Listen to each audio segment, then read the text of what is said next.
Yo les hentai et bienvenue sur What the Fuck Japan. Aujourd'hui nous allons parler de séries dont vous avez certainement entendu parler mais que vous n'avez jamais vues. Étant donné leur rediffusion récente, je ne parlerai pas des séries telles que Cat's Eyes ou Nicky Larson. Mais pour commencer, je vous demanderai de bien vouloir enclencher la Triforce. Abonnement, cloche, partage, c'est vraiment très important pour faire connaître la chaîne. Et je tiens tout particulièrement à remercier tous ceux qui sont déjà ou qui vont s'abonner. Allez, sans plus attendre, let's go!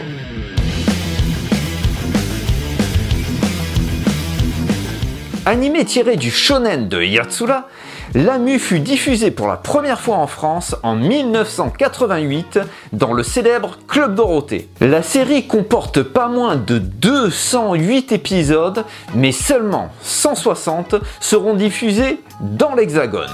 L'anime commence alors que la Terre est menacée d'être envahie par les extraterrestres. Le seul moyen que l'on a de s'en sortir est que Ronnie, un jeune homme un peu obsédé mais qui a été tiré au sort par ces extraterrestres, réussissent à mettre la main sur les cornes de Lamu, la princesse du royaume qui veut nous envahir. Bien sûr, il va y arriver, mais suite à un quiproquo, il va être en théorie obligé de se marier avec Lamu. Seul petit souci, c'est qu'il a déjà une fiancée. Ce cadre va nous permettre d'assister à tout un tas de situations assez cocasses et toujours délirantes. Contrairement à Lamu qui bénéficiait encore d'une petite aura, notamment au Japon, le Tour du monde en 80 jours, tiré du célèbre roman de Jules Verne, n'est pas vraiment resté dans les mémoires. La première diffusion française a eu lieu en 1983 dans l'émission Récréa 2. On va bien entendu suivre les aventures de Phileas Fogg et de tous ses amis à travers le monde. Cet animé va s'inscrire dans ce qui semblait être une mode à l'époque, à savoir les animaux anthropomorphes. Pour ceux qui ne le savent pas, cela signifie que les personnages sont des animaux, mais avec des caractéristiques humaines. À cette époque, nous avions donc d'autres séries du même genre, comme par exemple le célèbre Sherlock Holmes qui, je vous le rappelle, est une série de Miyazaki. On peut aussi citer le très bon Les Trois Mousquetaires. Ces séries s'inscrivent aussi dans une autre tendance de l'époque, à savoir les collaborations Europe-Japon.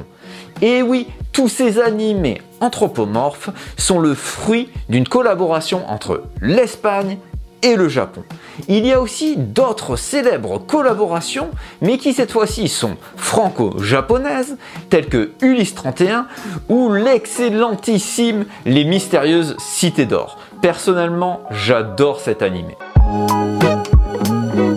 L'entrée dans le top 3 va se faire avec Wingman, histoire d'un adolescent qui un jour va se retrouver en possession d'un livre magique dans lequel tout ce que l'on y dessine va se retrouver dans la réalité. Et grâce à ça, il va combattre les méchants. Cela ne vous rappelle rien ?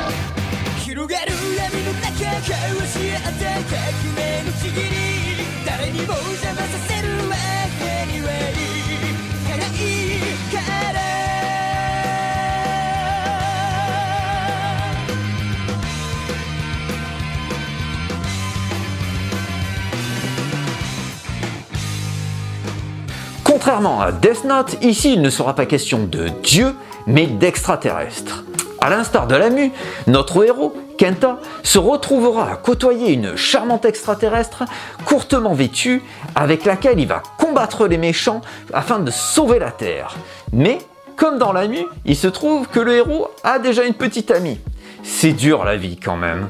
Par contre, le ton de Wingman est un petit peu plus héroïque et Kenta a beaucoup plus de charisme que Ronnie. Bien sûr, je vous rassure, les scènes équivoques et sexy seront légion. Ranma 1/2 ou Ranma Nibun no Ichi en japonais est un animé tiré du manga du même nom, dessiné par Rumiko Takahashi. Pour une fois, il s'agit d'une mangaka et c'est suffisamment rare pour le noter. Ranma 1/2 est un animé dans lequel romance et action vont se côtoyer. On va suivre la vie d'un jeune lycéen, Ranma, qui revient au Japon après s'être entraîné aux arts martiaux en Chine. Ranma et son père vont loger à Tokyo chez des amis, la famille Galant. Les deux pères de famille souhaitent que Ranma se marie avec Adeline, la plus jeune de la famille Galant. Bien entendu, leur relation va être plus que mouvementée et comme on dit, va être basée sur l'amour vache. Alors, qu'est-ce qui fait la spécificité de cet animé? Tout simplement, Ranma et son père sont touchés par une malédiction. En effet, alors qu'il s'entraînait en Chine, Ranma est tombé dans la mare de la jeune fille et Genma, son père, est tombé dans la mare du panda. Maintenant, dès qu'il rentre en contact avec de l'eau froide, Ranma se transforme en femme et Genma se transforme en panda. Bien sûr, ça va être exploité à 100% pour mettre nos protagonistes dans des situations de plus en plus délirantes. C'est un animé que j'aime beaucoup pour ses situations cocasses et son humour. Pour la petite histoire, au départ, Ranma 1/2 devait s'appeler en France Raphaël. Heureusement, ce n'a pas été le cas. Bref, si vous ne connaissez pas cet animé, foncez le voir. Et voici enfin notre numéro 1 du classement des animés oubliés. Série dont le personnage principal est directement inspiré physiquement de Belmondo et qui traverse l'univers afin de combattre les pirates de l'espace, il s'agit bien de Cobra. Le manga de Terasawa sera adapté à la télévision en un animé de 31 épisodes de 24 minutes réalisé par Sugino et Dezaki. L'histoire de départ est plus ou moins la même que la nouvelle de Philippe Cadic, Souvenir à vendre, mais je suppose que si je vous dis que cette nouvelle a été aussi adaptée au cinéma sous le nom de Total Recall, cela vous parle plus. Dans le premier épisode, nous allons donc suivre un gars plus ou moins loser qui va découvrir qu'il est en réalité le très redouté Cobra, le seul homme à avoir un rayon delta caché dans le bras gauche. Perso, j'adore cette série car nous allons suivre la grande aventure qui mènera Cobra et son acolyte Armanoïde de planète en planète. L'histoire est vraiment bien et les personnages sont très charismatiques comme le fabuleux Homme de Verre. En plus, le tout est saupoudré de scènes assez sexy et c'est pas pour me déplaire.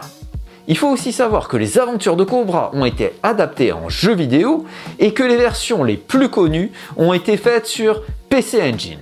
Vous l'aurez compris, si je dois vous recommander un seul animé, ce sera celui-ci. C'est bien dessiné, l'histoire est bonne et en plus, comme il n'y a pas trop d'épisodes, c'est facile à voir dans son intégralité. Bref, que du bon. Et voilà les amis, c'était le dernier épisode de What the Fuck Japan de l'année. J'espère que vous l'avez aimé. Je vous souhaite de passer de très bonnes fêtes et je vous dis à l'année prochaine pour un épisode qui reviendra sur quelque chose de beaucoup plus contemporain.